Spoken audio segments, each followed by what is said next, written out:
Just as a disclaimer, we want you to know that some of the movies that we will be reviewing were shot in a different time and era where people of race and sex were not treated equally. We understand this and hope you do too. The movies or anything that happened on the sets are not the views of this podcast or what this show is intended to be all about. Exactly. And we want to give due diligence in presenting the movie and not the views of the cast or directors or anyone involved. But we also feel it's necessary to let the audience know some of the background information to get a feel for what was happening at the time of shooting the film. Again, we hope you understand that we do not agree with everything that went on, and we just want to give out the information. And with that being said, hope you enjoy the show.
I can't go through with it. I won't marry you, and that's that. Look, don't you see, marriage, it's a superstition. It's old-fashioned. Oh. Now, Mr. Brewster! Now, look, don't you... Goodbye, dear.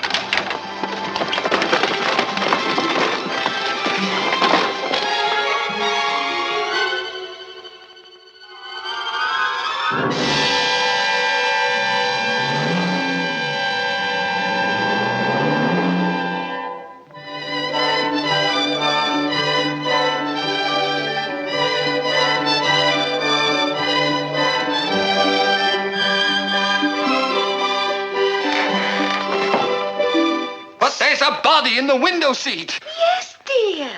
We know.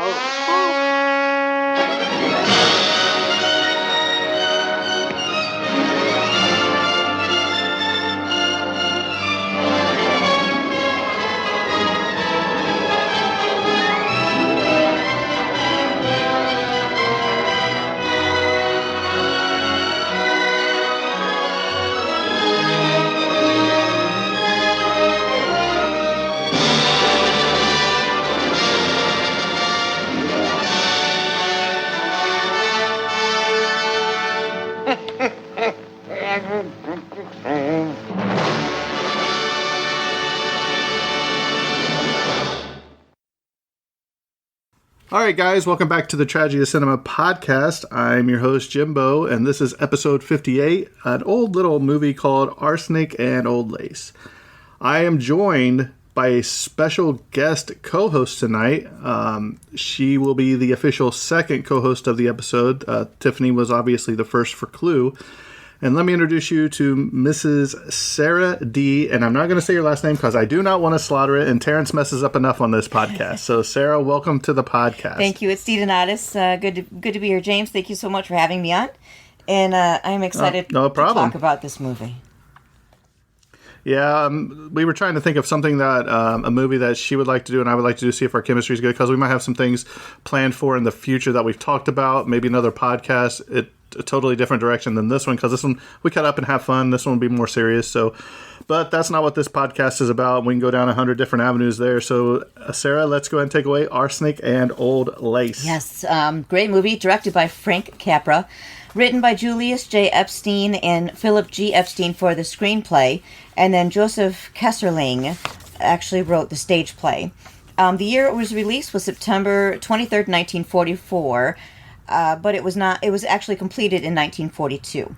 The budget of this film, the cost to actually make it was $1.12 million. They had a budget of $2 million. Frank actually talked about and was teased about being on a budget again, like back in the old days when he was making films in his early career. The box office earnings was, for the U.S., $2,836,000, and foreign was $1,948,000. So they far exceeded what they spent. They made a lot of money on this. The technical specifications, runtime was 1 hour, 58 minutes. The color was black and white. Sound mix was mono RCA sound system. Aspect ratio was 1.37 to 1. Film length was 12 reels. Negative format was 35 millimeters. And the cinematographic process I knew you was going to get there again. is spherical.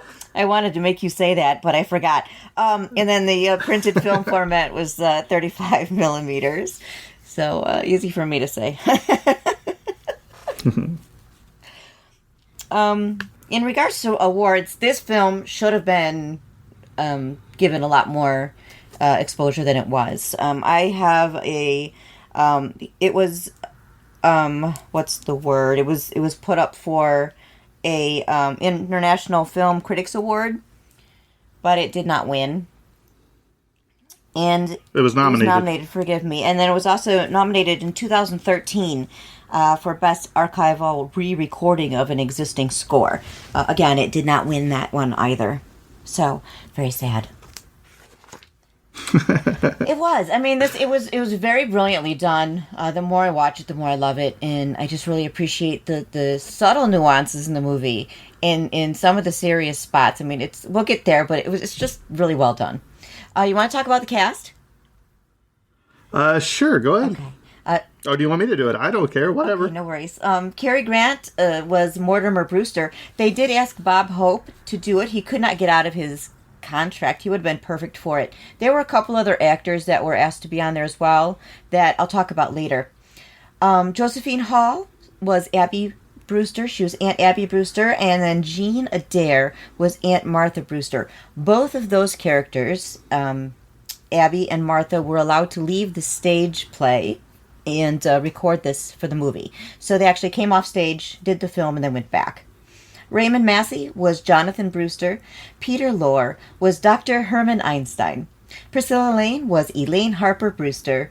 John Alexander was Teddy Roosevelt Brewster, one of my favorites. Charge! Oh my God, he was just a great actor. Jack Carson was the officer Patrick O'Hara, who was another great character within the movie. John Ridgely was Officer Sanders, and he was short-lived in the movie. James Gleason was Police Lieutenant Rooney. Edward Everett Horton was Mr. Witherspoon, another great actor. Grant Mitchell was Reverend Harper. Vaughn Glasser was Judge Coleman. Chester Clute was Dr. Gilchrist. Edward McWade was Mr. Gibbs, the old man and almost dead man. Gary Owen was a taxi cab driver. Charles Lane was the first reporter. Hank Mann was the second reporter with camera. And Spencer Charters was, again, one of my most favorite characters in there in the beginning of the film. He was the marriage license clerk. So, and anything you wanted to add about the cast? What did you think? Well, I really love, probably my favorite person in this whole movie is probably Aunt Abby. Yes. I just love her performance and the way she just, hops around. She's like everybody's grandma in this movie, and she just plays it so well. And what people may not realize is this is our second time recording this episode. Sara was not happy with the way it went the first time, so we are re-recording this entire episode. So, but Sara brought up the last time that we did this is because that when you're doing a stage play, it's very even the people in the cheap seats, as we call it, the nosebleeds, still need to have the same effect and feel like they're part of something, even for the people that are on the front row. And so she brought that, you could tell from her stage presence of hopping, so people could see far away what she was doing, and I think she brought it straight to the movie, and I think she did a fantastic job. Yes. Yeah, you almost have to overact. And yes, I am just a small perfectionist. I apologize. And I did. I asked Sara if she would do a little mini biography on Cary Grant because Cary Grant is such an amazing actor. I just chose this movie because I really like this movie for one, but he's been in so many movies that we'll probably get to on the podcast somewhere down the line. But I asked her to just do a little biography on him so you get to know Mr. Cary Grant a little bit better. Yes. So, Sara, if you want to take that away. Yes, he was definitely, I was giving a lot of thought of how many movies he was in. I think it was his 9-to-5 job. I mean, he was very prolific in the times that he was acting. He was once told by an interviewer, everybody would like to be Cary Grant, and his response was, so would I. He was a very humble man. He also, I love this quote because it's right up my macabre alley. He states, quote, death? Of course I think of it, but I don't want to dwell on it. I think the thing you think about when you're my age is how you're going to do it and whether you'll behave well, unquote. He was actually asked he gave that quote later in life. Cary Grant was born Archibald Alec Leach on January 18th, 1904, in Horfield, Bristol, England, to Elsie Maria and Elias James Leach, who worked in a factory. His early years in Bristol would have been an ordinary lower-middle-class childhood, except for one extraordinary event. At age 9, he came home from school one day and was told his mother had gone off to a seaside resort. However, the real truth was that she had been placed in a mental institution where she would remain for years, and he was never told about it. He would not see his mom again until he was in his late 20s. He left... That's so sad. It is. Can you imagine? I can't even imagine. I can't imagine. No. I mean, you need... And that's a pivotal part in life. Age 9, when you're a young boy, that's when you're starting to become a man. And you just need that, the yin and yang between two parents. So important. He left school at the age of 14, lying about his age and forging his father's signature on a letter to join Bob Pender's troupe of knockabout comedians. He learned pantomime as well as acrobatics as he toured with the Pender troupe in the English provinces, picked up a Cockney accent in the music halls in London, and then in July of 1920 was one of the 8 Pender boys selected to go to the United States. Which is just, I mean, to think of being that young and going to a completely different country. And back then, I do believe, were they flying back then? Possibly. Yeah, maybe he flew there. I was trying to wonder if he flew or took a boat. They didn't have a lot of money, so they might have taken a boat. Anyways, their show on Broadway, Good Times, ran for 456 performances, giving Grant time to acclimatize, me and words today. So he would actually stay in America. Mae West wanted Grant, for she'd done him wrong in 1933 because she saw his combination of virility, sexuality, and the aura and bearing of a gentleman. So, yeah, that was fun to hear. She was a sassy thing, so I think they probably would have done great. I need to see that movie. In To Catch a Thief in 1955, he and Grace Kelly were allowed to improvise some of the dialogue. They knew what the director, Alfred Hitchcock, which ended up being a very good friend of Carrie's, wanted to do with the scene. They rehearsed it, put in some clever double entendres that got past the censors, and then the scene was filmed.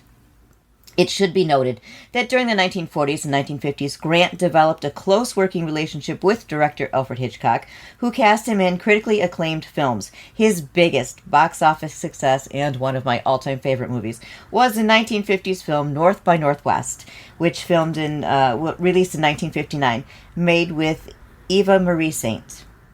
The suspense drama Suspicion and Notorious, the latter his first pairing with Ingrid Bergman, both involved Grant showing a darker, more ambiguous nature to his characters. Toward the end of his career, Grant was praised by critics as a romantic leading man, and he received 5 nominations for the Golden Globe Award for Best Actor, including Indiscreet in 1958 with Ingrid Bergman, That Touch of Mink in 1962 with Doris Day, and Charade in 1963 with Audrey Hepburn. He is remembered for his broad appeal as a handsome, suave actor who does not take himself too seriously. He was humble, which made people love him even more. Grant was married 5 times, 3 of them elopements with actresses. Virginia Sherrill, 1934 to 1935, Betsy Drake, 1949 to 1962, and Dan Cannon, who would end up being the mother of his child, from 1965 to 1968. He did become a father in the very young age of 62.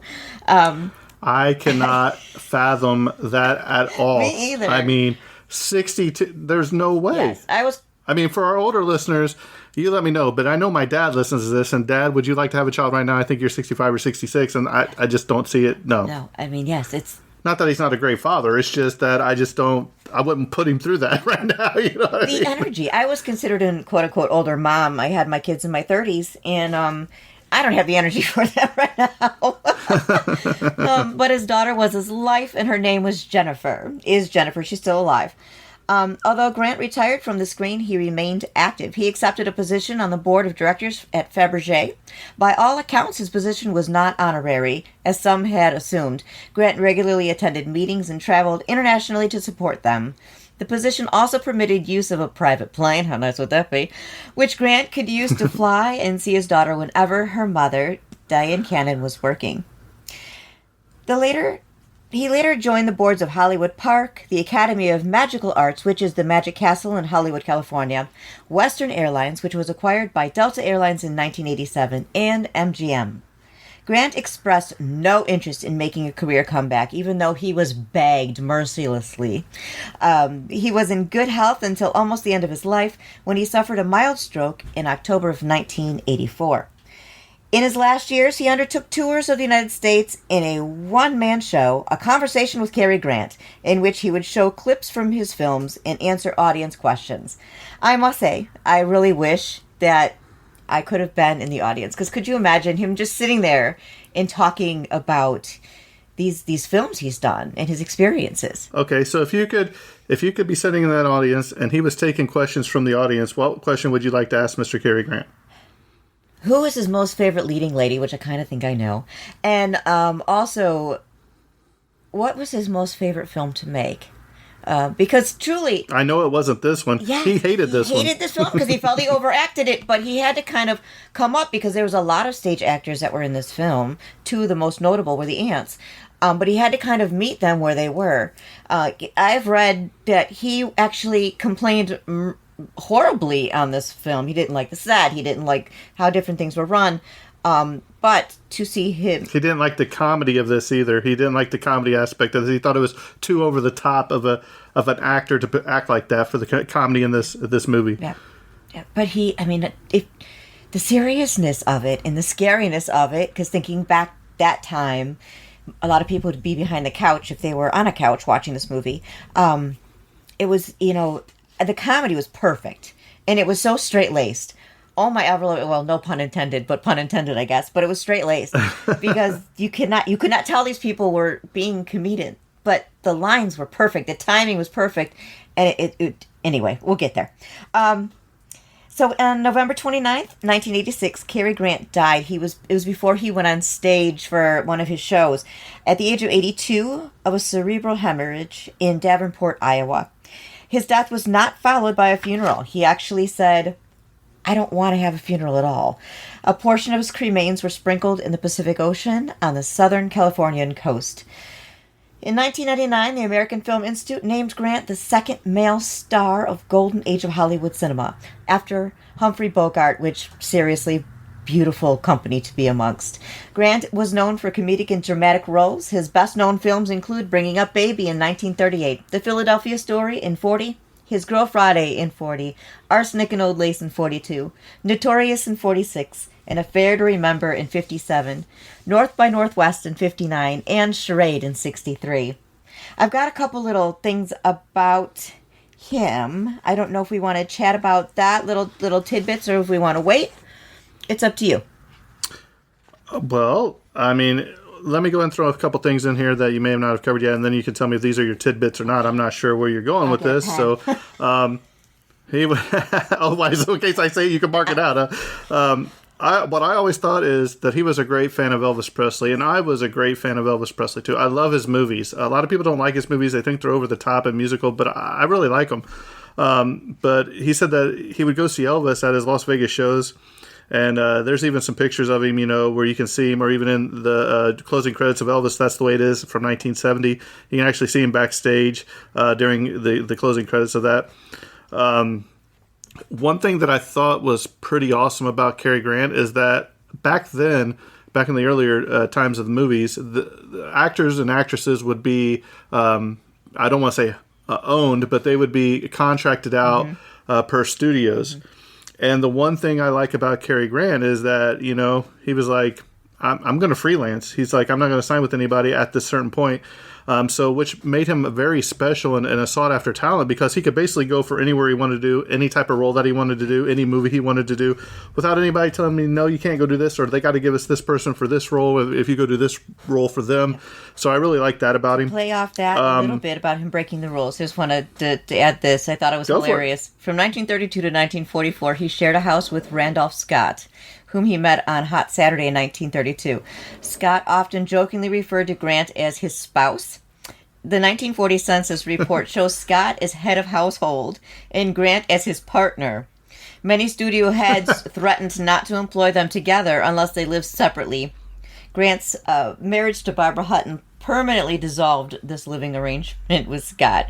But I thought it was hilarious because, especially back in those days, certain living situations were not accepted, and he just kind of bucked the industry that way too, which he's hilarious. So I'm sorry, go on. Oh, no, you're good. A couple other things. The late Christopher Reeve said that his portrayal of Clark Kent in Superman films were based on Grant in the early part of his career.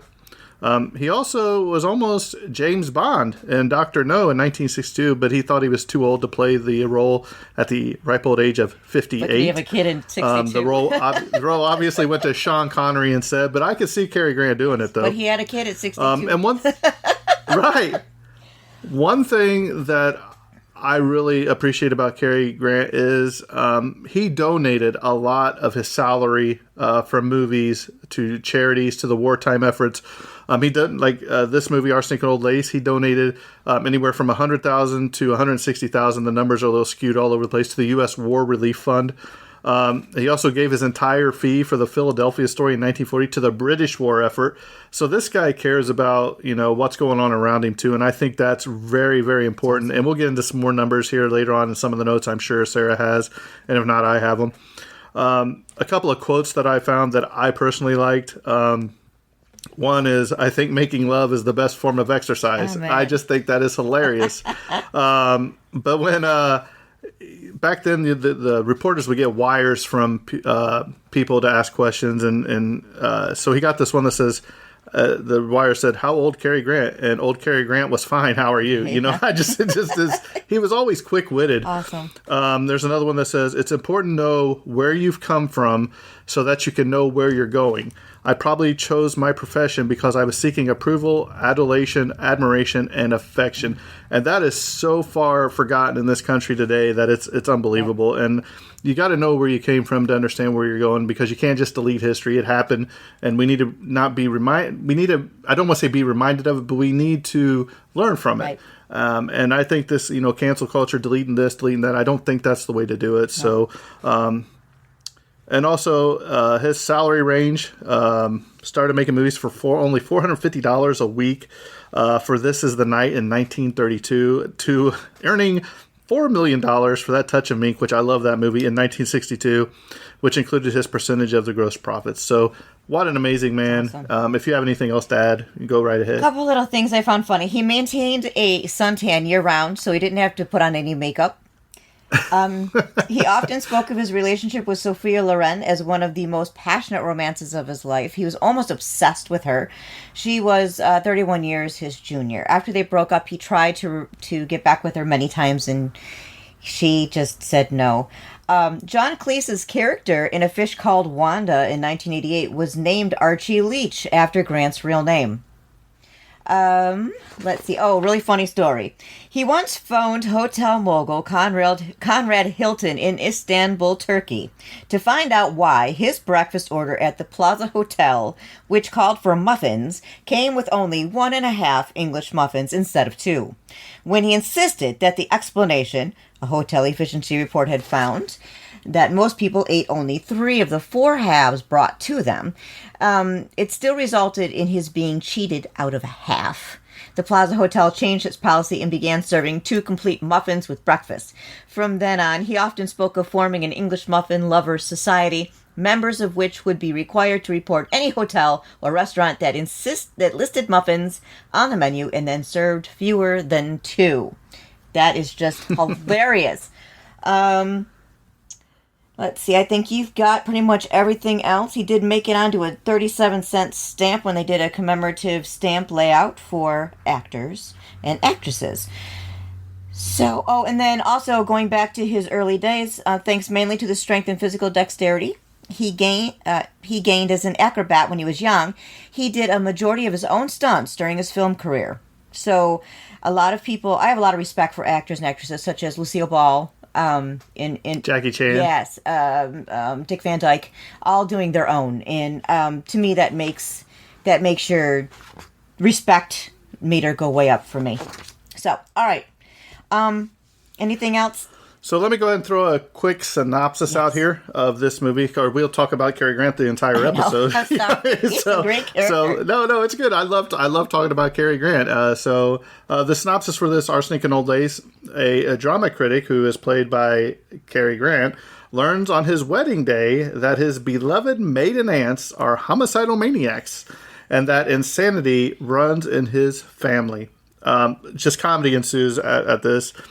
A couple of things before we get started, then I'm going to let Sarah take the bulk of this because she's handwriting everything down, so she wants to make sure she gets it all, and that's fine with me. And I'll just tag along things as I go. One thing that people need to realize is that 20 years before filming this movie, his name was Archie Leach. Let's not forget. Actress Jean Adair, who played Martha Brewster in this, who played his aunt, helped nurse a very sick vaudeville performer named Archie Leach back to health. By the time she was asked to reprise her Broadway Arsenic and Old Lace role as Aunt Martha for this film, Adair and Leach, now known as Cary Grant, were old friends. So that goes back 20 years before this movie even started. I think that's amazing. Yes.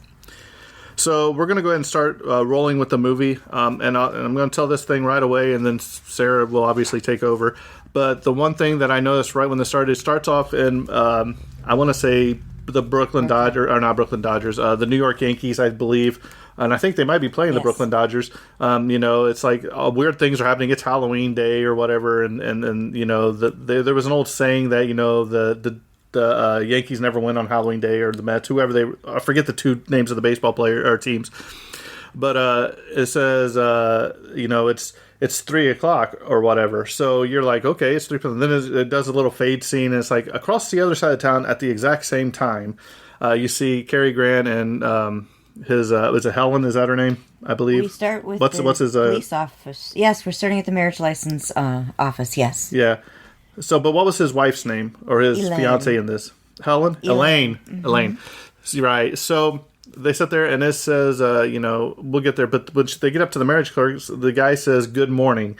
It is obviously past afternoon. You've already said that at the beginning of the movie. So when they says good morning, it threw me for a loop, and I was like, well, did we just overlook this? And I watched it again yesterday, opening of your movie. And I still didn't pick up on it. So there you go. Yeah. So that's one thing, I see those little things, like it just bothers me sometimes because they're so concerned about the larger things that stuff like this slips through in movies, and then I have a hard time focusing on the rest of the movie because I'm so mad or so upset that they didn't catch these small little things that they left in there. But that's just me. That's who I am. So Sarah, you go ahead and take this away. Well, being a mom, when I get to finally sit down and watch a movie, I'm just so excited. I don't care. We've got that for us. Anyway, so yes, they walk in, Mortimer and Elaine walk into the marriage license office. Now, you got to know that Mortimer, his job was a writer, and he wrote the book, literally the Bible, on being a bachelor and not being married. So they're in line, and he's got eyes darting around as they're waiting to be given their license to get married. And two reporters walk in, and they're like, there's nothing big going on here. And then the one's like, hey, wait a minute, isn't that Mortimer Brewster? And they're like, well, this is a marriage certificate license place, and it can't be him. He hates women. He doesn't want to get married. And so they get up there. Elaine and Mortimer get up to the guy, and Elaine says her name. He's like, what? And so she says it louder. And then he can't hear Mortimer say his name. So it starts with this huge comedic body language thing, and you're in for it now because, Cary Grant's trying to figure out a way to tell them his name without telling them and the reporters hearing it. And he's failing at it. So he grabs Elaine, he pulls her out, he actually climbs into a phone booth with another man, and he goes, have a nice day, dear, and hangs up the phone for the guy, and then pushes him out, and he's just telling her how he can't marry her. It just can't happen. And she's got the most loving, beautiful eyes in her face, and she's like, I understand. And he was expecting this fight, and she's like, I understand. And then she gives him this look, and he just grabs her and kisses her passionately, and then pulls her back into line for the marriage certificate, and a woman in front of them turns around and then slowly winks at her, and Elaine winks back. And so it was a plan. Anyway. Right, and then you see the guy turn around and smile real big at Mortimer. He turns around and gives a big phony smile back. Yes. Oh, so then we go off, and the next scene is there's two police officers. Officer number 1, as I named him, is Officer Brophy, and then Officer O'Hara is number 2. Brophy's teaching O'Hara the walk around the neighborhood because he's obviously going to be retiring from his position. So he's showing him all the stuff, and O'Hara makes some comment about the age of the people living there in the house where Abby and Martha live, and Brophy, admonishes him and says, no, let's not, be mean. These are the sweetest ladies you'll ever meet, and they're caring and wonderful, and they're very involved, and their family came in on the Mayflower, and they built the house. So this house has got a long-standing with the neighborhood and long-standing with the family. So the two police officers walk up to the house, and the young one goes, hey, are they in need for money? Because they have a room for rent sign in the front, and the older guy's like, no. They're so giving that they're probably looking for people who are needy, so they can give them a good meal and a good drink, and then a couple bucks and send them on their way. So there was a little foreshadowing. So when they walk in, Teddy is in the main living room, Theodore, and Aunt Abby and the Reverend, who actually lives across the way, house next door, but in between the two houses is a cemetery, is there talking with Aunt Abby. So the police walk in, they say they came for the toys, they get the toys, they ask Ted to go get a couple more boxes of toys. So Ted, who thinks he's Theodore Roosevelt, stops at the landing and then runs up the stairs yelling, charge, and he's actually reenacting the charge on San Juan Hill for Teddy Roosevelt. And he runs up there and he slams the door, always, and the clock goes off, and Aunt Abby kind of bounces, as you said, kind of like bounces over and fixes the clock. And he comes down bringing the toys, but he has a problem with one of the toys. He's like, no, this is mine. And so they agree to let him keep it, but all the rest were able to go. The Reverend and the police were discussing just how lovely the aunts are. Ted plays his trumpet, and enter Aunt Martha from the front door. And she's the second sister, so Aunt Abby and Aunt Martha are now together in the scene, and they don't break scene pretty much for the rest of the movie. The police leave, and once the younger police officer realizes that Teddy thinks he's Theodore Roosevelt, he stops, he salutes, and he elbows the retiring police officer, and he salutes, and then they leave. And then it was funny because the young officer pops his head back in, and he winks at Teddy, and Teddy goes, "Let that be a lesson to you." Now I have a question for you. Is Teddy, was his real name Teddy in the movie, or did we ever find out, or did they just call him Teddy because he thought he was Theodore Roosevelt? He was Teddy Brewster. Okay. He was Teddy Brewster. Just wanted to make later sure. in the movie, they had to get him to sign his real name, and so he had to sign Brewster. So I'll get to that in a little bit. But yes, it was Teddy Brewster. I just didn't know if his first name was really Teddy. Yes. So that's why I was asking. Yes, it was. Okay. Good question. I'm just checking. No, you're good. You're good. So the Reverend leaves after a chat about Ted and his future. So they were talking about how once Aunt Martha and Aunt Abby passed away, that Mortimer was making plans that Teddy would be taken to Happy Dale Sanitarium to live out his life. And so everything was kind of set up for that. And Mortimer was making those arrangements already, so that the women had nothing to worry about. Teddy enters. Aunt Abby tells Ted to go build another lock for the canal in Panama, which is basically code word for you got to go dig another grave in the basement. He runs upstairs to prepare screaming charge. Aunt Abby and Aunt Martha are now alone, and they're discussing that one was there, and that she was that she was all alone, and that Aunt Martha asked, "Where is this one?" And Aunt Abby said, "Look in the window seat." Elaine pops in the window, and when they go over to the window seat, Elaine pops in the window and gives them both a kiss, and they both look at her kind of knowingly, and she nods her head yes. So now they know that they are for sure married. Mortimer asked the cabbie to stay, which is going to be, he just kind of plays throughout the entire movie. This cab driver is hilarious.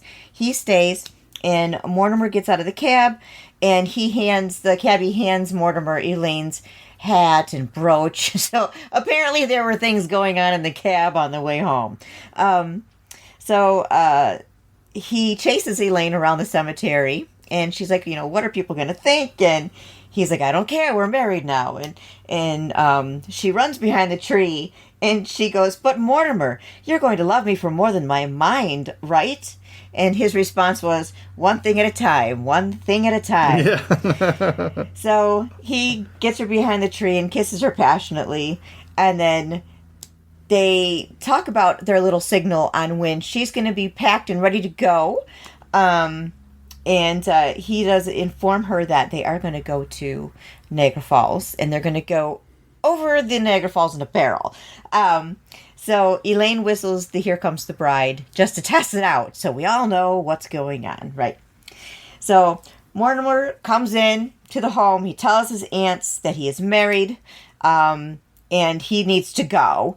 And he quickly gets on the phone and he calls the florist and makes sure that the flowers are delivered to the pastor.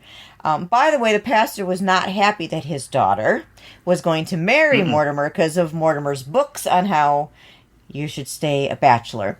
And then he's... Right.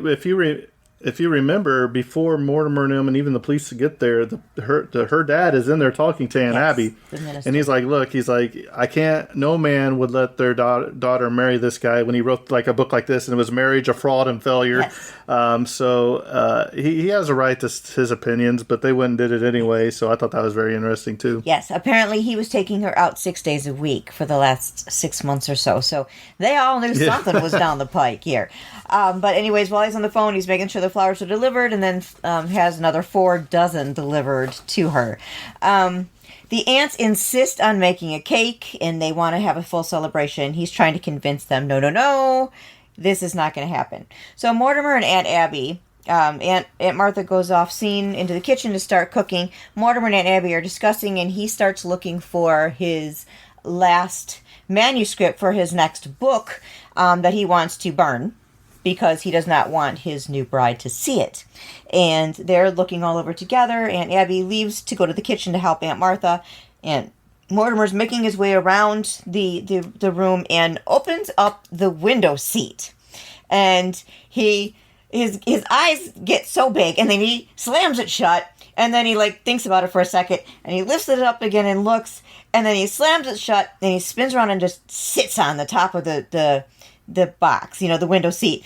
And he's just kind of looking around, and you can tell what this man is thinking by looking at his eyes. And again, this goes back to the whole stage thing. I think that Capra really kind of had them, all act at the same level. And just his eyes were so vibrant, and he's looking, darting back and forth, what is he going to do? And then you see him kind of realize he thinks it's Teddy, that Teddy's killed this man. And now he knows for sure Teddy's lost his mind. So, Mortimer, Elaine whistles, and Mortimer is unable to whistle back because he's kind of in shock. He's trying. He's trying, but he can't. So the ants come in. He's still on the window seat, and they take a bowl of rice, and they're throwing these thick handfuls of rice onto his head. A foot away from him. And he's just like, oh, no. You don't get this, women. This is not right. So he says to them that he thinks Teddy has murdered a man, and that this is serious. And he's like, there's a body in here. And they're like, yes, we know. And he's like, well, what's he doing in here? And Aunt Martha's like, well, he died. It's like, yes. It's like, duh. And he's like, he's like, well, he didn't die in the box. What happened? And Aunt Abby's like, well, the gentleman died because he drank wine with poison in it. Just like it was everyday discussion. There was nothing off about it. And again, comedic genius. These three people are able to do this scene without laughing. I mean, seriously. So they, excuse me. Mortimer goes to call the operator to get a hold of the facility to get Teddy put in, because he's like, something's got to happen. So then the ants go into the kitchen.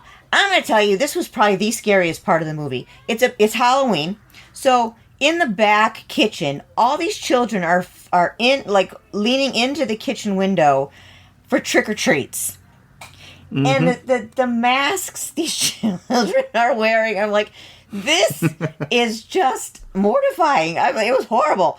But they were giving him carved pumpkins and things. I mean, not candy at all. It was very odd. It was an odd part of the movie. It didn't really fit, but I guess they were just trying to tie it in that it was Halloween. Mm-hmm. So Mortimer is upset about this. He's trying to deal with it. He can't get through in the operator, and he hangs up the phone, and the ants come in, and they're like, Mortimer, just forget about it. And, the ants tell him that they bury him and the others in the basement in the locks. So he's just like, what? And then they're discussing how many they've done, how many they've killed, and they're like, Aunt Abby goes, this is an even dozen. And Aunt Martha goes, no, I think this is 13 or 11. And 11. And Abby goes, no, it's 12. And she goes, oh, are you counting the first one? Even though he died on his own. And she's like, yes, him counting him. So it was an even dozen. So they start to explain this to him, that they saw the one man die of a heart attack in the chair that Mortimer was sitting in, and it takes him a few seconds to figure it out, and then he gets up off the chair, and that they saw such peace in him. He was so lonely, no family, nobody to talk to, that they wanted to bring other lonely men that same peace. So Teddy found the first one that died and thought he died of yellow fever.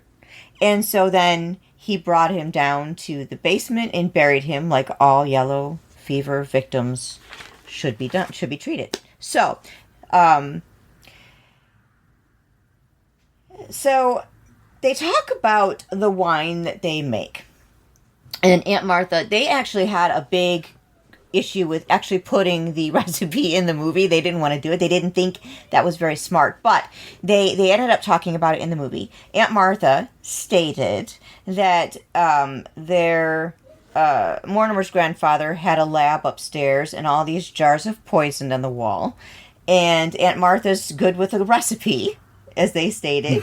And Aunt Martha says, we made 1 gallon of elderberry wine, 1 teaspoon of arsenic, 1/2 teaspoon of strychnine, and a pinch of cyanide. And Mortimer, he like cocks his head to the side and went, should have quite a kick. I mean, it was perfect. It was one of those laugh out loud seconds in the movie. It was just awesome. Anyways, and then Aunt Abby goes, yes, one of our gentlemen found the time to say, how delicious. So the aunts go off to make a cake. Mortimer calls Judge Coleman and tries to get a meeting with him. He's having a hard time getting through to him too. Him and operators are not having a good relationship during this movie. So Elaine comes by. He kicks her out. He tries to. He speaks with Judge Coleman. Elaine sits on the window seats. Mortimer turns around, sees it, freaks out, grabs her, and carries her out of the house and pushes her out. Actually, while she's being pushed out, the next potential victim for Aunt Abby and Aunt Martha is waiting to be let in. He comes in to see the room and see if he could move in there. And Mortimer's on the phone again, having a hard time getting through, screaming in the phone. And the gentleman's upset by the noise and tells the aunts that he's lonely and he has no family. And he wants to see the room. He doesn't drink. So they're both like, oh, And then they're like, well, it's elderberry wine. And that, he was starting to walk away and he stopped and he goes, elderberry wine? I haven't had that since I was a young boy. So he sits down and they're all excited. And so they pour him a glass of wine. So both ladies, Martha's sitting, Abby's standing, and they're very close to him. And every time he goes to lift the glass to take a drink, they lean in, like, come on, drink it. And then Mortimer screams. So then he pulls the glass away and looks at Mortimer. And this goes on for a few minutes. Then all of a sudden, Mortimer turns around and he realizes, he comes to the table and he pours himself a glass of wine. And the aunts are like, Mortimer, no, and he goes to drink it. They're like, Mortimer, and he realizes what he's got in his hand, and then he looks at the man. He realizes what the man's got in his hand. He like slaps it out of his hand. The man loses it. He gets up, and Mortimer tries to chase him out of the house, and falls over the chair, and the man leaves. So, Mortimer comes and he looks at his aunts, and he's like, this is developing into a really bad habit. You cannot do this. This is bad to do. So, Mr. Witherspoon calls back and says, we really can't take Teddy. This is the guy that runs the Happy Dale facility. He goes, we can't have Teddy because we have too many Teddy Roosevelts in this facility already. Could he be a Napoleon Bonaparte? And the aunts had said earlier in the film that they had asked Teddy to be another character, but then he hid under the bed for 2 days, and that it didn't work. He's Teddy Roosevelt, and that's who he is. So Mortimer is about to leave to go to Judge Coleman's because he needs the paper signed to commit Teddy. Before he leaves, he says, do not open this door for anybody. Do not let anybody else in this house tonight. And the aunts promised him. And he turns out the light. He runs out to the cab driver and says, I need a cab. The cab driver goes into the street, hails a cab, gets him in the cab. He steps away from it as the cab's driving away and goes, hey, wait a minute, I'm a cab. So right. Off Mortimer goes, and the aunts have the lights off, and they're starting to go up the stairs. And at that point, the shadow of 2 men come to the front door, and they knock on the front door. And the aunts look out the landing window, and neither one recognize them. And then in walk Jonathan, the bad brother of Mortimer, which earlier in the show I did skip that note. I apologize. Mortimer was talking with Aunt Abby, and they were looking for the manuscript, and she found a picture of Jonathan as a young boy. And Mortimer said, oh, he's probably dead by now or in jail because he went into a life of crime. And Mortimer made a reference of burn the picture. We should not have this picture anymore. So in walk Jonathan and Dr. Einstein, who is a drunk surgeon, a plastic surgeon. Like a plastic surgeon. Yep.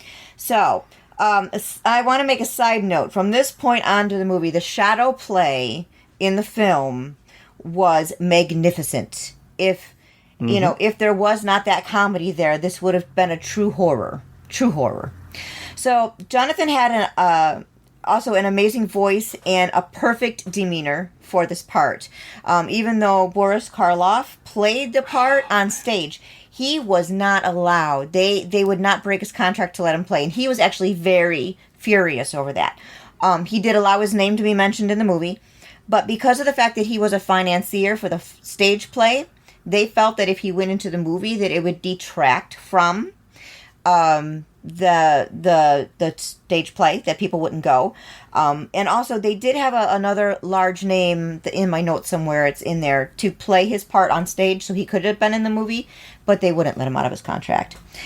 I just think if Boris Karloff could have been in this movie, it would have been so much better. Not that this guy didn't do a good job, but Boris Karloff's one of my all-time favorites too, just from all the horror movies that he did, the Universal monster movies, and I just would love to have seen him in this part. And another reason that they probably didn't let him go do the movie is because he's a big star at this point, and if you have this Boris Karloff featuring in Arsenic and Old Lace, the ticket sales are going to be skyrocketed. For one, if you take that off, there might not enough people might have not came to see the Broadway play. And number two, if they left his name up there and he wasn't in it, then they probably could have been in a lawsuit or something. So, Yep, exactly. Nowadays, they just say there's a possibility these people won't be there. right. And everybody should be okay with that, right? But Dr. Einstein is extremely squirrely. Actually, almost diminutive, in a drunk. Throughout the whole movie, a drunk. He's got a German accent, and talks very softly, very calmingly, which I think is what keeps Jonathan somewhat balanced. Not very, but somewhat. So both Aunt Abby and Aunt Martha did not recognize him, and he was kind of getting upset by it, you could tell. And he said, "Oh, Aunt Abby, I see you're still wearing the garnet ring that great-grandfather gave great-grandmother. And Aunt Martha, I noticed you're still wearing the high neck from the acid scar you had from Grandpa's laboratory." So then they went, "Oh, Jonathan, it is you." So Aunt Martha comes down and she looks at him, and this is the first reference to the Boris Karloff thing. She's like, "I've seen that face before." And she goes, "Oh, yes, I was at the movies." So obviously to go see a Boris Karloff film. And Jonathan was very angry about that, and Dr. Einstein's trying to talk him down, like, "Oh, I seen that movie before too, and right before I did surgery on you, so he was trying to have his face continuously altered so he could evade police, is what he was doing. So Jonathan and Dr. Einstein had another character in the movie, which didn't really show anything but his shoe, by the name of Mr. Spinalzo. And he was a man that Jonathan had offed. He killed him because he knew something about Jonathan, and Jonathan needed him to be silenced. So that is just kind of bringing in that character, and there's going to be a lot of play with that. So Mortimer gets the paper signed by Judge Coleman. We go back to that scene. And he's at his house. And he's like, "I usually don't do this." And he's signing this stuff. And he goes, "Oh, I've got to come back and see your aunts." He goes, "I've been so lonely lately." And Mortimer's trying to walk out. And he spins around and goes, "Don't mention that to my aunts. Please. Don't say anything to my aunts about that." And then then Mortimer starts leaving. He turns around again. And he goes, "Do you drink?" He goes, "No, I don't touch the stuff." He goes, "Except wine, once in a while." He goes, No, never drink wine. Ever, never, ever drink wine." And then he leaves.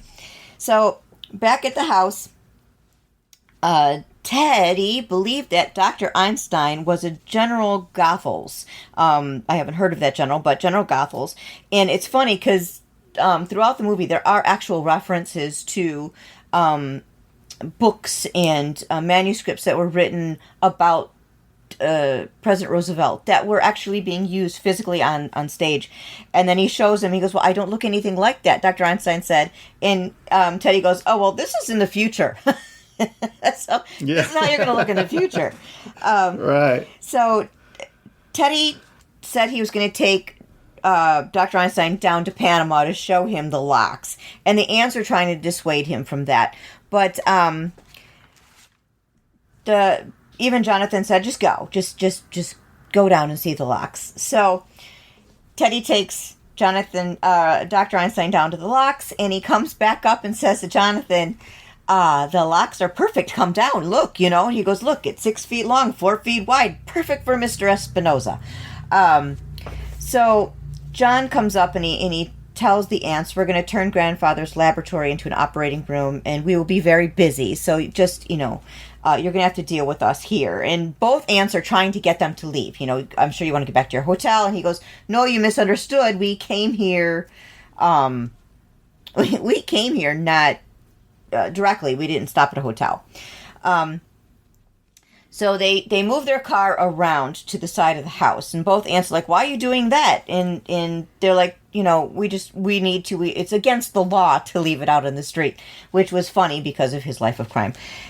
So the plan was they were going to move the car along, force everybody to go to bed, and bring the dead body, Mr. Spinoza, in through the window over, yes, you've guessed it, the window seat. So the ants insist that Teddy move the dead body for the ants. But he's like, no, I should tell the general. They're like, no, we need to keep it a state secret. And it's neat how they use wording like jargon for presidential positions in order to get him to listen. And he's like, oh, state secret. Okay, I won't tell him. So Teddy goes down to the basement.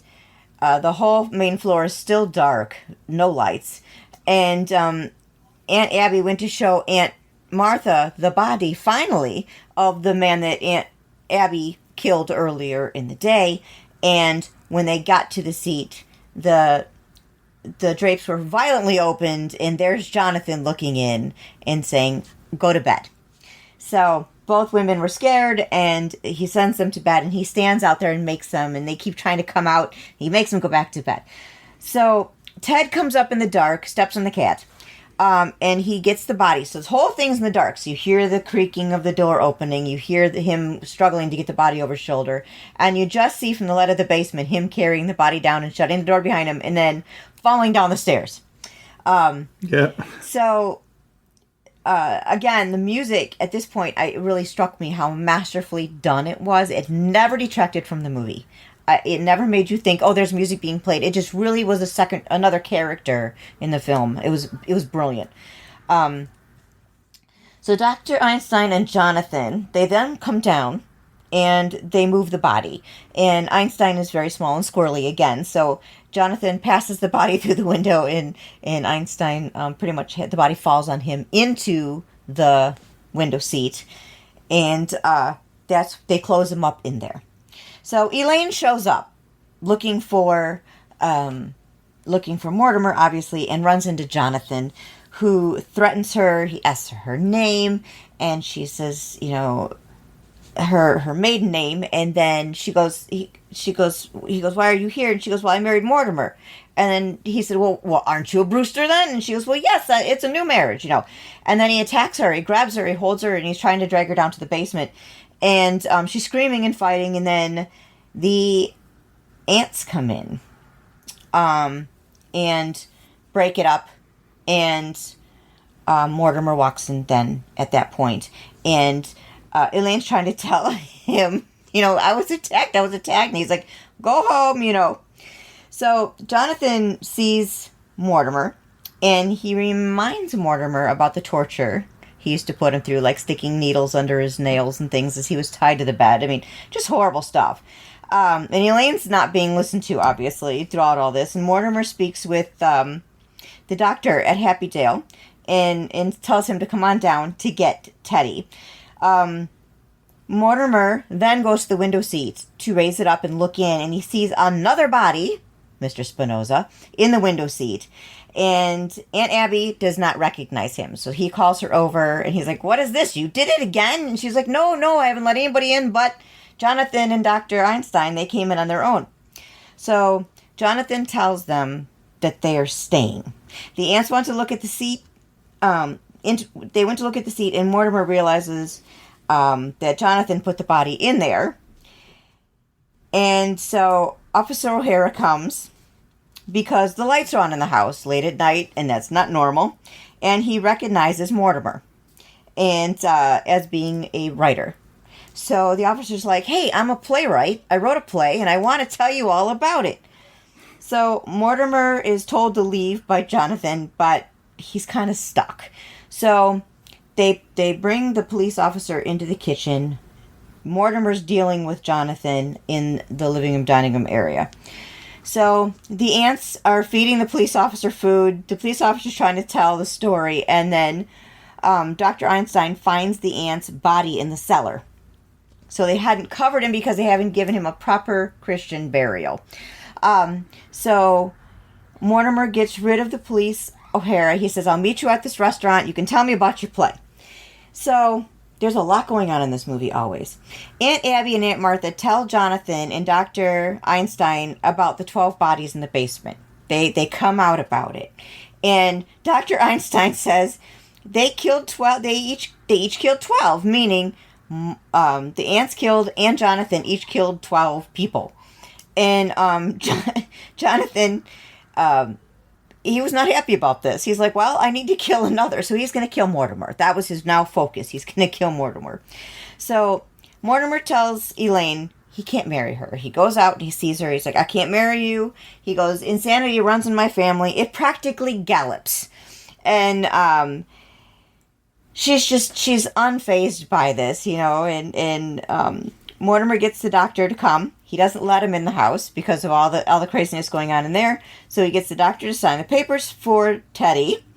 And then Jonathan and Dr. Einstein bury Spinoza in the basement with Mr. Hoskins. Now, Aunt Abby and Aunt Martha are not happy about this. They say he is a foreigner and a stranger, and they only bury nice men in the basement.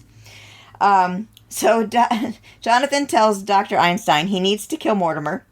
And they're in the basement discussing, and they're like, Dr. Einstein's like, I haven't slept in 48 hours. I need a nap. Can we kill him tomorrow? And he goes, no, we must kill him tonight. And he's like, can we kill him fast? And he goes, no, we have to kill him this other way. And Einstein's like, no, the last time we did that, it took 2 hours, He goes, no, I insist, So they're going back and forth about that. So Dr. Einstein separates, runs upstairs to talk to Mortimer to explain to him that he needs to go. And he's really trying to pressure him to leave. And Mortimer is hilarious because he starts going, you know what?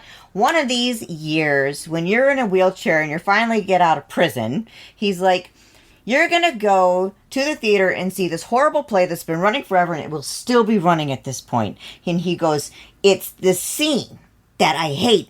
It's this man, he knows he's in a house with a murderer, and he's being warned to get out, but he's not listening.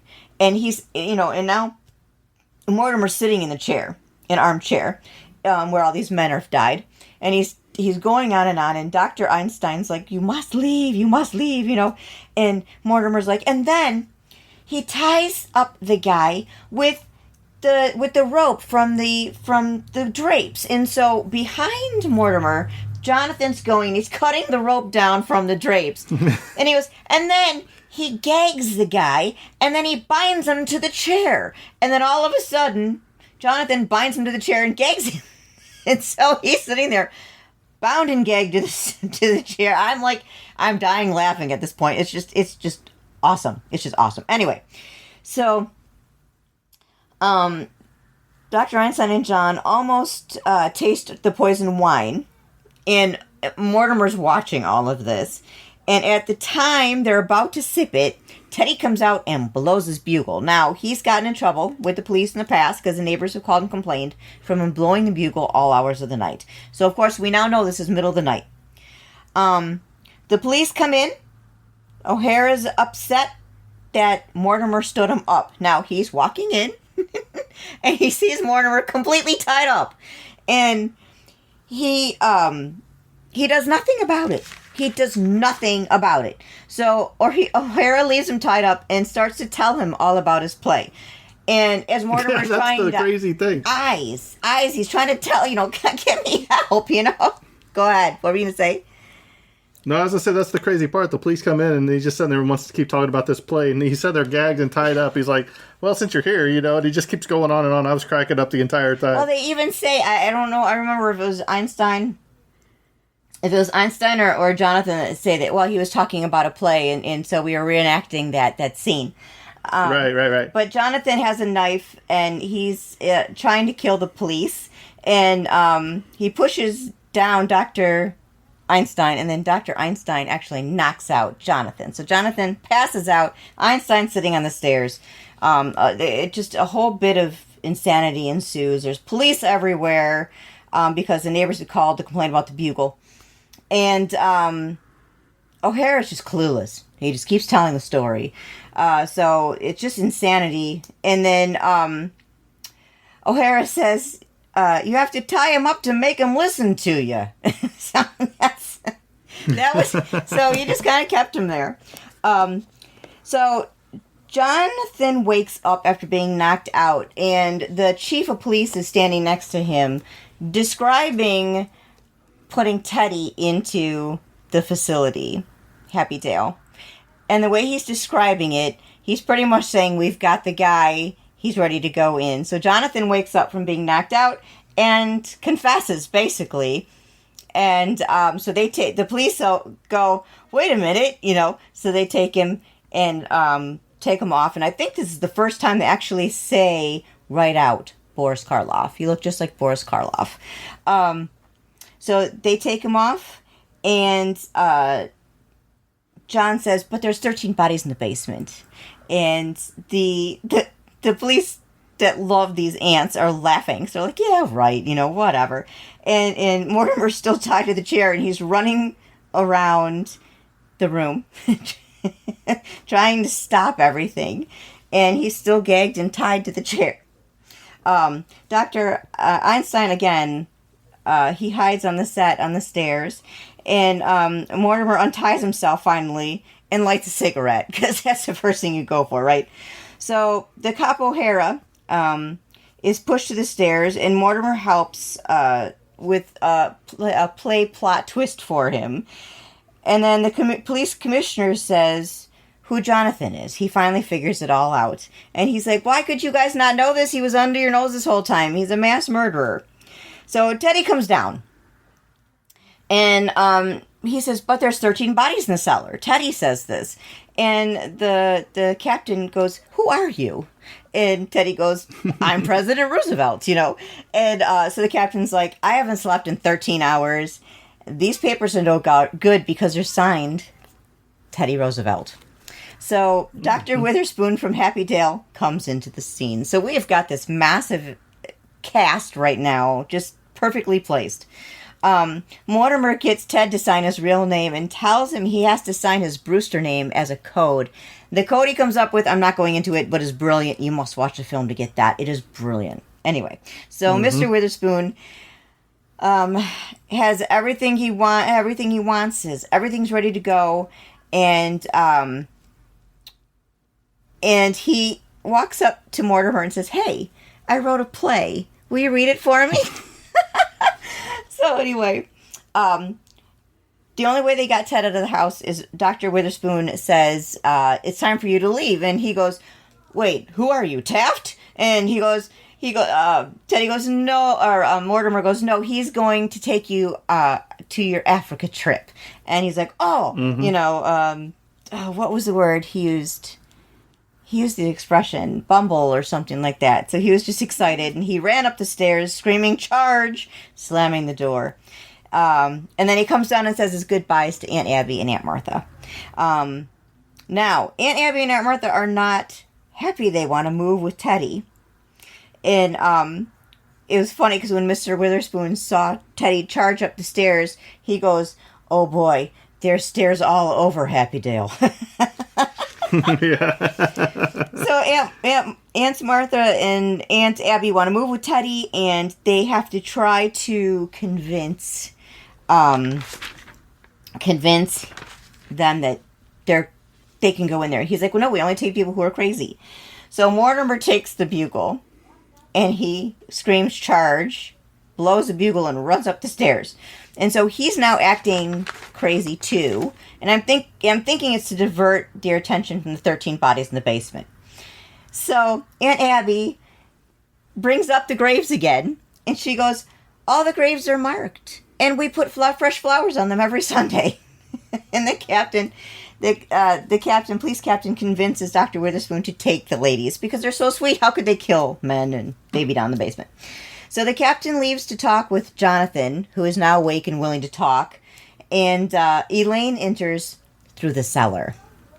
Dr. Einstein signs the papers for the ants because they needed a doctor to sign for the ants to be committed.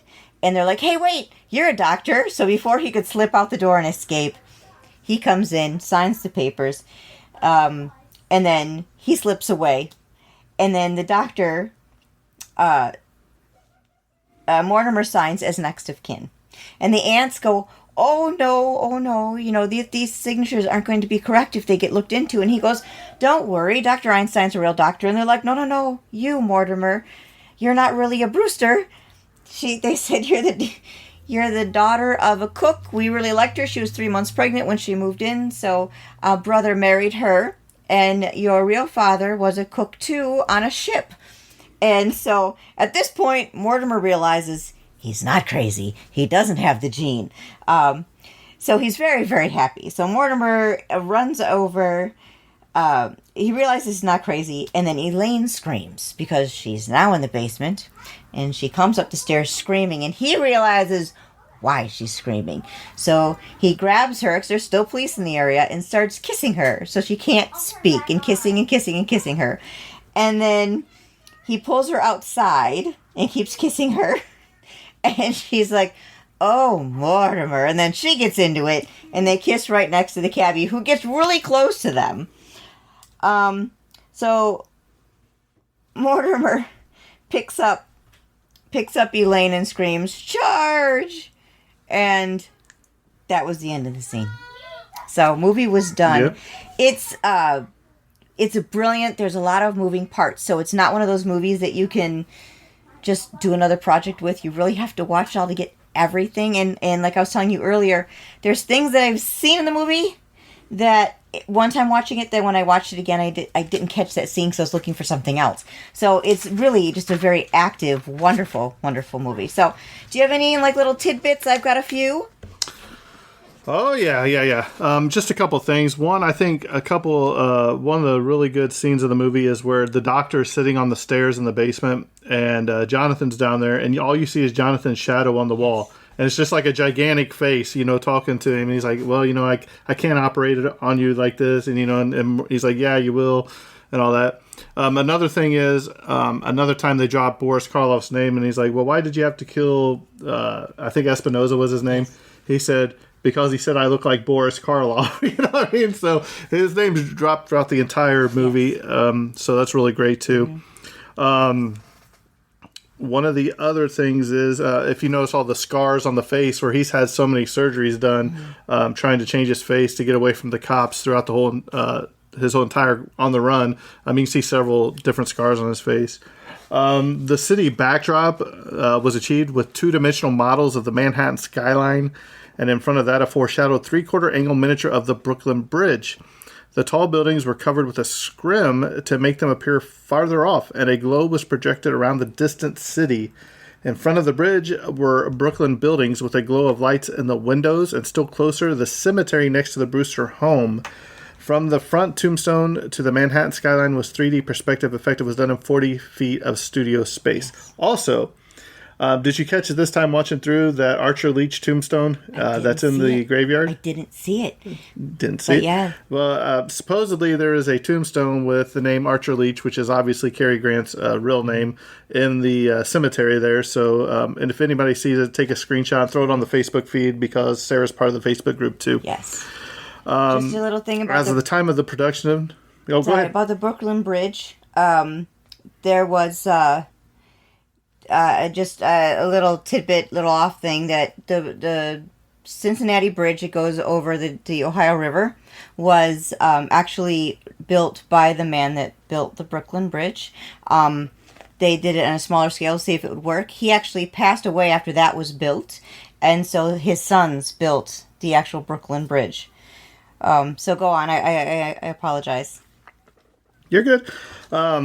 The time of the production, Warner Brothers announced that the Brewster house was the largest set ever built at the studio. Amazing, isn't it? The house was complete room by room in every detail. In fact, several scenes were filmed in fully furnished rooms that never appear in the film, which I believe one's like the aunt's bedroom, Teddy's bedroom, and I think the laboratory. Yeah. Uh-huh.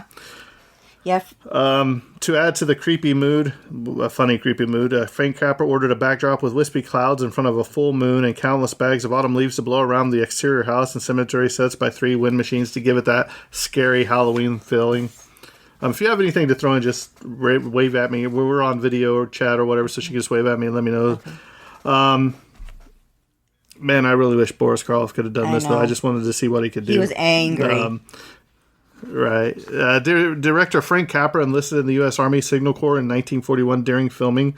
He received an extension of his order to report for active duty until late January 1942 so he could finish editing the picture.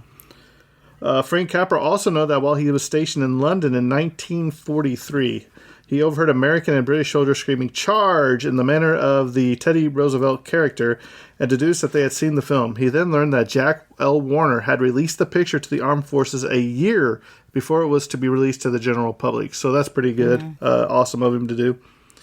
By the way, it was Humphrey Bogart that was going to take over for Boris Karloff on Broadway, but they still said no. Ronald Reagan and Jack Benny were offered the role of Mortimer Brewster, but turned it down.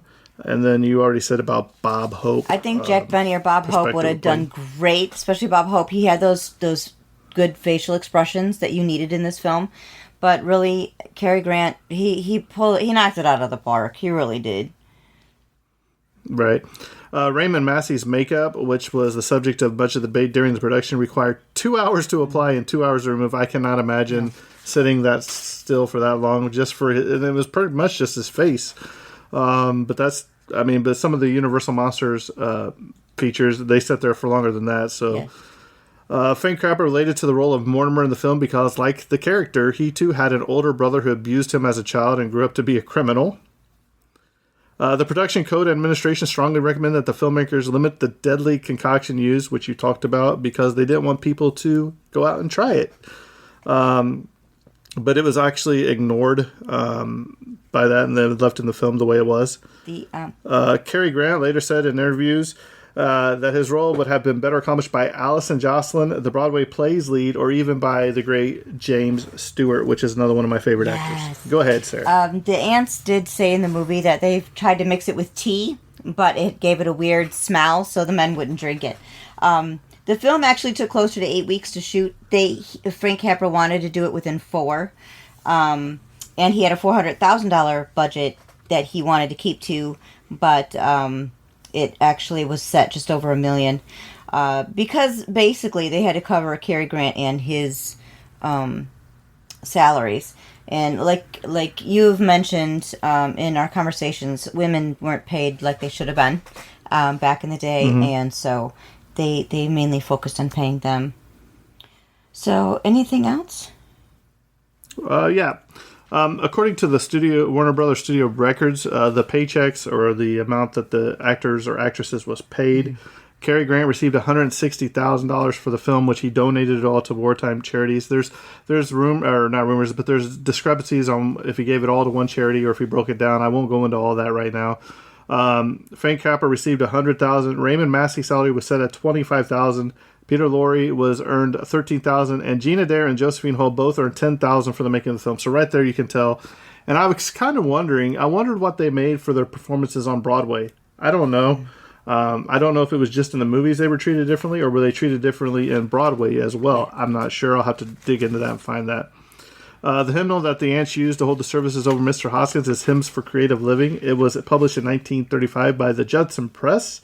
The hymn that they sing, There Is a Happy Place, is not in the hymnal, which is kind of odd. Most of the interior scenes of the Brewster house, which comprised the majority of the film, were all shot in sequence, probably to save on filming and retakes and all that. We talked about what was all in the cocktail of the murder drink. Go ahead. The Broadway comedy itself opened at the Fulton Theater on January 10th, 1941, and ran for 1,444 performances, which was mind-blowing.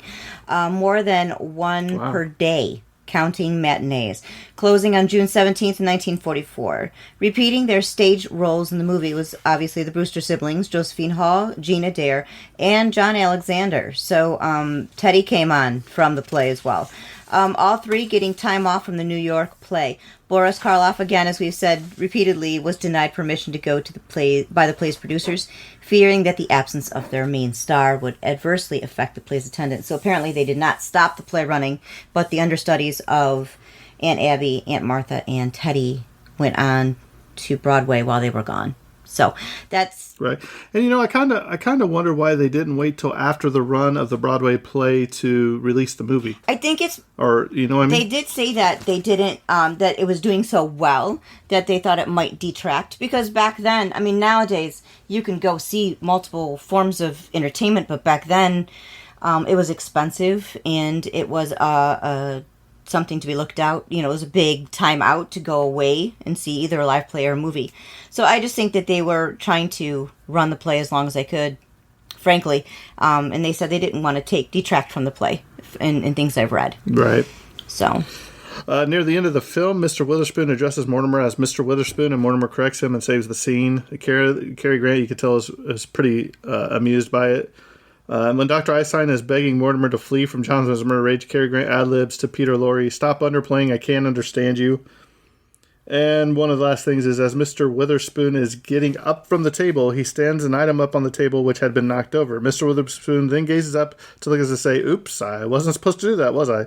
Are we going to redo that? Are we going on with the scene?" Cary Grant was feeling pretty certain that the scene would need reshoots, and as you can distinctly yet quietly hear him ask off screen, was he supposed to do that? Oh, jeez.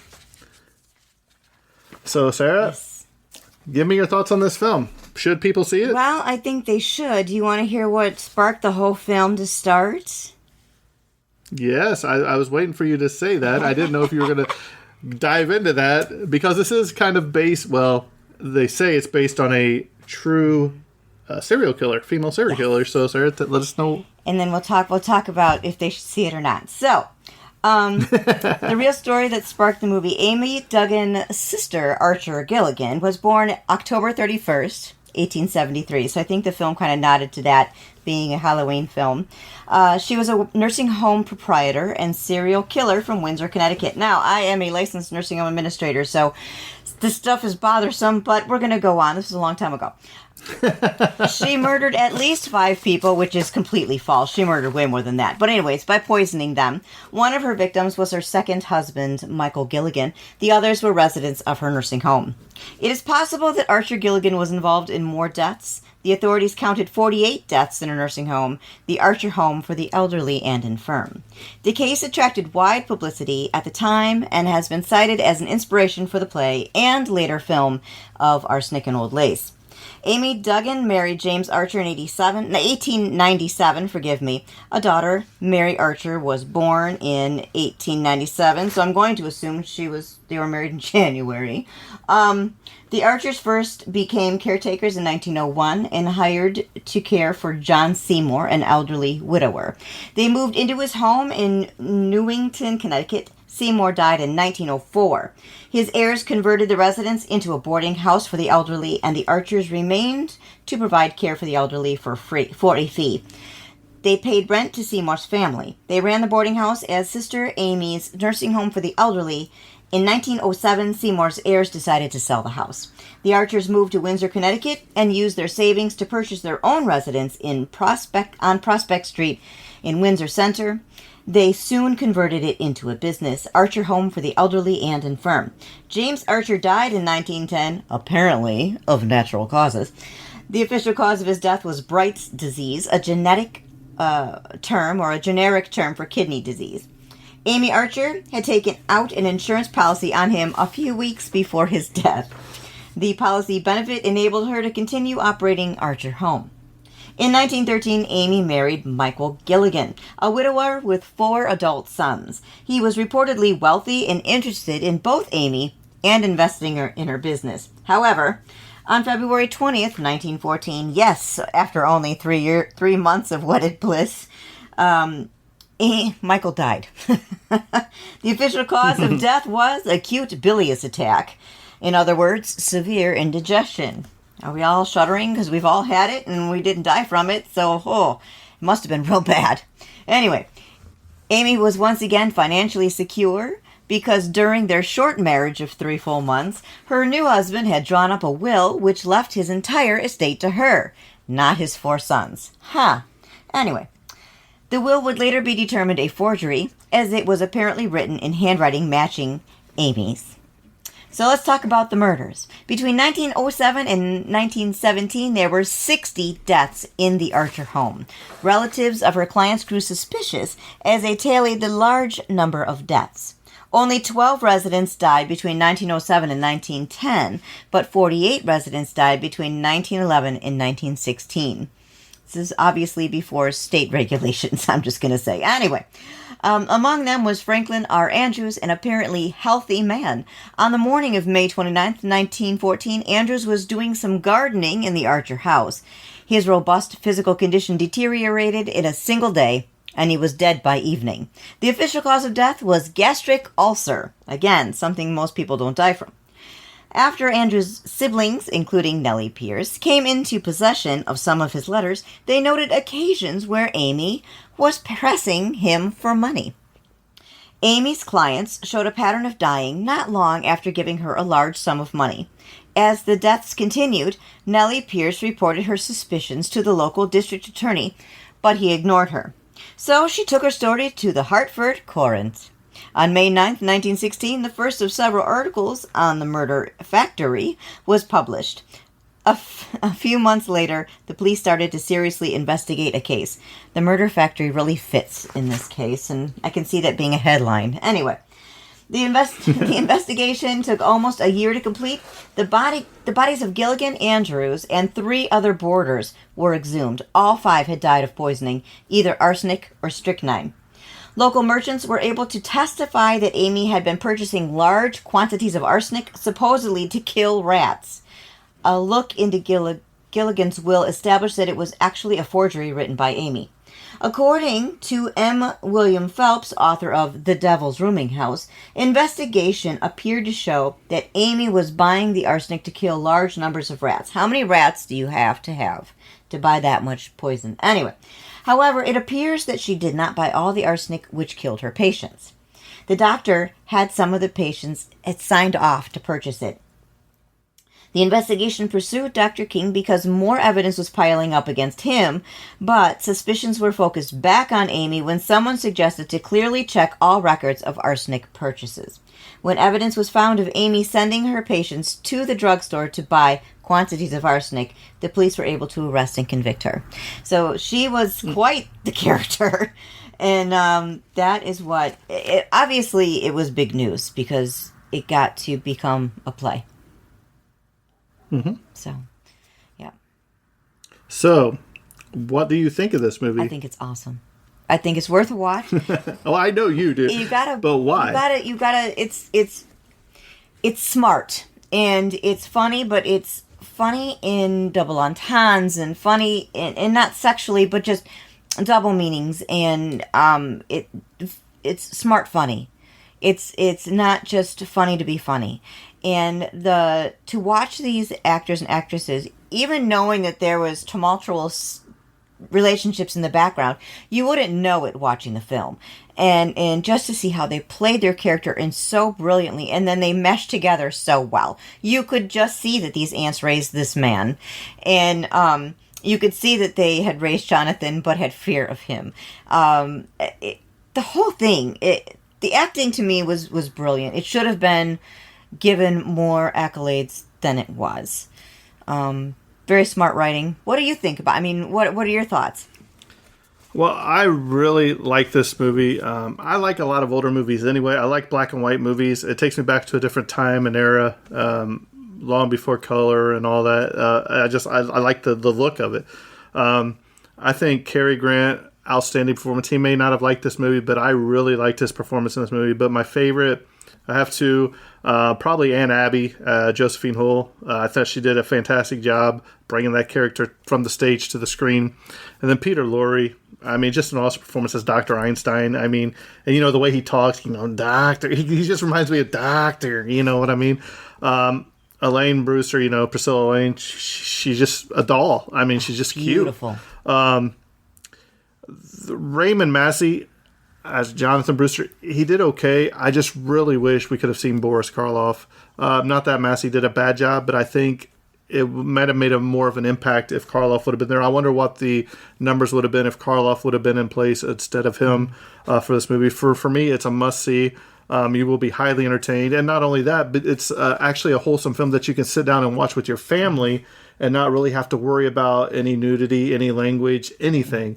Well, except for the deaths of the 13 bodies in the basement. But I mean, it's more of a laugh out loud comedy than that your whole family can enjoy, and not just what we're so used to today as horror / comedy that people think that they need to be in movies that doesn't have to be in there. So, well, Sarah, I thank you for coming on the podcast. I hope you enjoyed your time with me tonight as we're recording this. Looks like you had fun. You knocked it out of the park.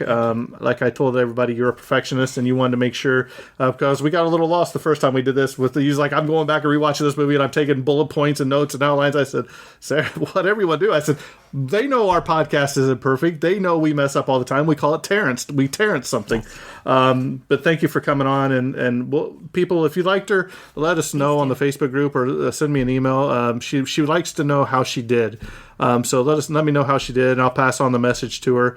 But Sarah, thank you for coming on tonight. Thank you for having me. It was a blast. And this movie, there's a lot going on. So I think that's why we kind of bumbled up the first time, because it's just like so much to keep in. Especially the ending. When they all start coming in, it's hard to watch. I mean, it's not hard to watch. It's hard to keep track of everything that's going on because there's so much movement and so many people, and just trying to keep everybody in their place. Well, I think this episode's coming to a close. You can join our Facebook group on the Tragedy of Cinema podcast group on Facebook. You can reach out to me at www.thetragedyofcinema@gmail.com. You can find us on Instagram. I'm on Twitter. Terrence and Kyle, we were going to record today, but due to some the coronavirus and some maybe close contact that one of us may have had, I decided to go ahead and push it off till next week. That way I don't want to be the reason that somebody takes it to their family member. So I wanted to make sure that we went ahead and I told them, hey, we'll just go ahead and record next week. So luckily Sarah was able to come in and record this today so we can get something out this week. So don't forget, we also have our Tragedy of Cinema, the Twilight Zone series going on with Mr. ADZ Eric Cummings. So be sure to join in for that. So, Sarah, are you ready for your big finale? All right. So that's a wrap on this episode. Sarah, take it away. That's a wrap. No. I got it wrong. I already wrapped it. And cut. You got to cut I it. messed it up. She's like, I'm ready. So, okay, we'll try it again. And that's a wrap on this episode. And Sarah, take it away. And cut.